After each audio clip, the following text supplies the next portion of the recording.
নমস্কার, welcome to my channel. বন্ধুরা, আজ তোমাদের সঙ্গে শেয়ার করব জন্মাষ্টমী স্পেশাল একটি ট্র্যাডিশনাল খাবার, তালের লুচি। এই তালের লুচি তোমরা অনেকেই খেয়েছো, কিন্তু আমি কিভাবে বানাবো সেটাই আজকে তোমাদের সঙ্গে শেয়ার করব। তাহলে দেখে নেওয়া যাক কিভাবে বানানো হচ্ছে এই তালের লুচি। তালের লুচি বানাবার জন্য তাল তো লাগবেই। একটা বড় সাইজের তাল এখানে নিয়েছি, তবে সব তালের পাল্পটাই লাগবে না, পরিমাণ মতো দেব। তালটা ঘষে তালের পাল্প বের করে নেওয়া হয়েছে। তালের লুচি বানাবার জন্য 2 বাটি আটা নিয়ে নিলাম। বন্ধুরা, তোমরা যদি মনে করো এটা ময়দা দিয়ে করবে সেটাও করতে পারো। 2 বাটি আটা দেওয়ার পর এর মধ্যে দিয়ে দিলাম 1/4 চা চামচ নুন।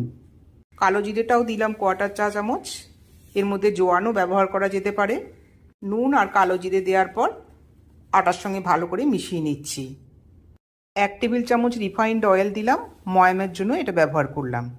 রিফাইন্ড অয়েলটা দেওয়ার পর আবার আটার সাথে খুব ভালোভাবে মিশিয়ে নিতে হবে। এবার দিয়ে দিচ্ছি 1 বাটি এখানে তালের পাল্প ব্যবহার করেছি। আটার মধ্যে সব উপকরণগুলো দেওয়ার পর খুব ভালোভাবে মাখতে হবে। এই মাখাটা যত ভালো হবে লুচিগুলোও কিন্তু ততই সুন্দর হবে এবং ফুলবে। তালের পাল্প দিয়ে আটাটা মাখার সময় কোনো জলের প্রয়োজন নেই। মাখার সময় একটু সময় নিয়ে মাখতে হবে।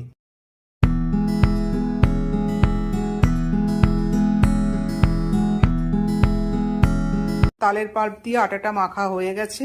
এরকম সুন্দর করে আটাটা মেখে নিতে হবে। এরপর এটা থেকে লুচির মতো ছোট্ট ছোট্ট করে লেচি কেটে নেব। এইভাবে লেচিগুলো কাটবো। এরম করে সব লেচিগুলো এখন বানিয়ে নিচ্ছি। লেচি বানানো সব হয়ে গেছে। এবার চলে যাচ্ছি পরের স্টেপে। লুচি বেলার জন্য একটু সর্ষের তেল নিয়েছি। লুচিটা বেলার সময় চাকাতে একটু সর্ষের তেল ভালো করে মাখিয়ে নিতে হবে। লুচিটাও বেলার সময় সুন্দর করে চারপাশ গোল করে বেলতে হবে।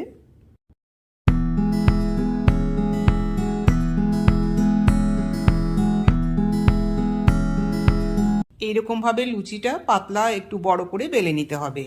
তালের লুচি রেসিপি তোমাদের কেমন লাগছে বন্ধুরা, তোমরা কমেন্ট বক্সে কমেন্ট করে জানিও।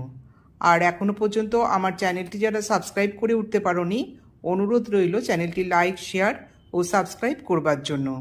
লুচিগুলো সব ভালো করে বেলা হয়ে গেছে। কড়াই বসিয়ে দিয়েছি, তেল দিয়ে দিয়েছি পরিমাণ মতো লুচি ভাজার জন্য। তেল গরম হয়ে গেছে। এবার দিয়ে দিচ্ছি একে একে লুচিগুলো, খুব সাবধানে ছেড়ে দিচ্ছি। তেলটা ভালো করে গরম করে নিয়ে লুচিটা ভাজার সময় গ্যাসের ফ্লেমটা মিডিয়ামে করে দিতে হবে। আর এটা একদম হবে ডুবো তেলে।